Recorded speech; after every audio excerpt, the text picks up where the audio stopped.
And that is indeed the true cost of the No Blood Doctrine by Jehovah's Witnesses.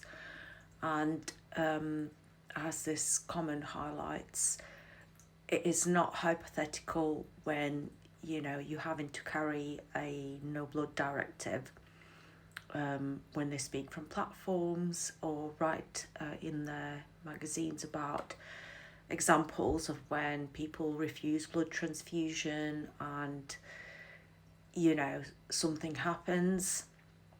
It is real, and it affects real human lives, and that is something it's really hard to get your head around, especially for me as a mother, because I was once very devoted Jehovah's Witness, very fanatical even.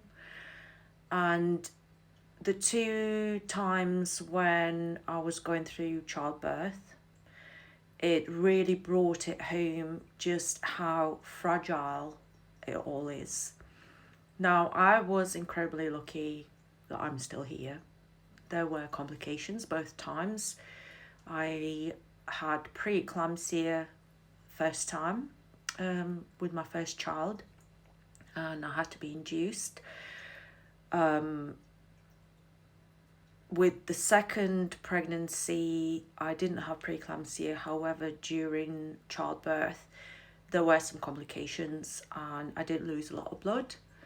And there were some other issues where at one point the room was full of doctors and consultants, and they were basically asking me, are you ready to die?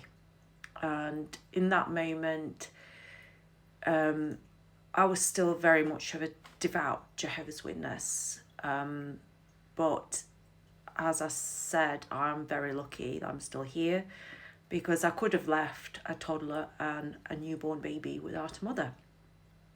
Now, that is something I can't change now.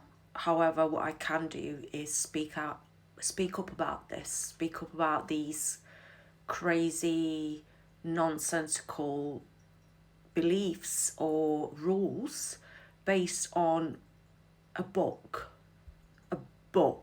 that is literally, there is no proof that something or someone called God wrote it or inspired people to write. If people actually did their own research properly, not using Jehovah's Witnesses library or Watchtower library, actually went and looked at the evidence available, everything about the Bible, how it came together, what proof there is or isn't, they would very soon discover the Bible is no different from Greek mythology or Hindu gods or any other fairy tale. And this is what people are choosing to put their trust in. And Jehovah's Witnesses believe that even if they die in this so-called system, they will get resurrected in the paradise earth. So there are so many people who have passed away unnecessarily because of refusing life-saving blood transfusion. Now, again, I'm not attacking individuals. I was once myself a very brainwashed Jehovah's Witness, so I do understand it.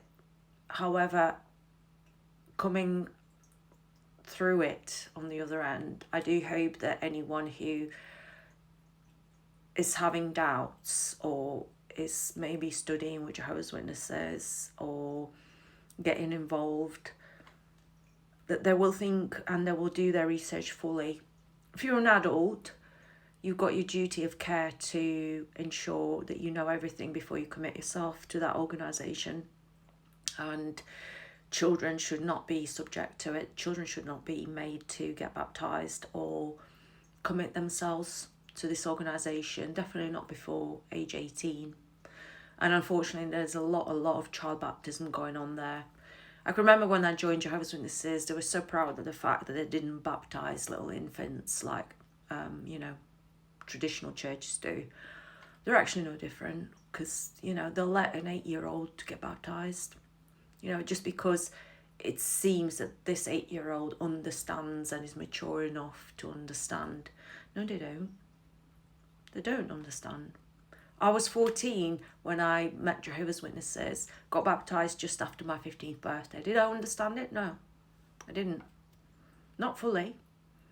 Anyone who's under the age of 25, when the prefrontal cortex is not even fully developed, should not be allowed to make life-changing decisions like that.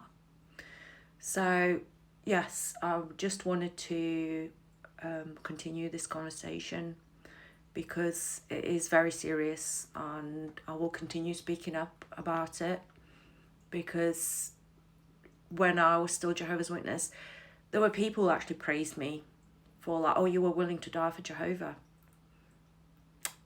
You know, like elders' wives would say, oh, you know, you were willing to die for Jehovah. Never mind that I would have left 2 young kids without a mother. How is that to be praiseworthy? It's sick. It's really sick. And I wish they would all wake up. Maybe one day they will. But until then, the ex-Jehovah's Witness community, the Apostate Coalition, is going to continue speaking up and discussing what they don't want us to discuss, because we will not be silenced.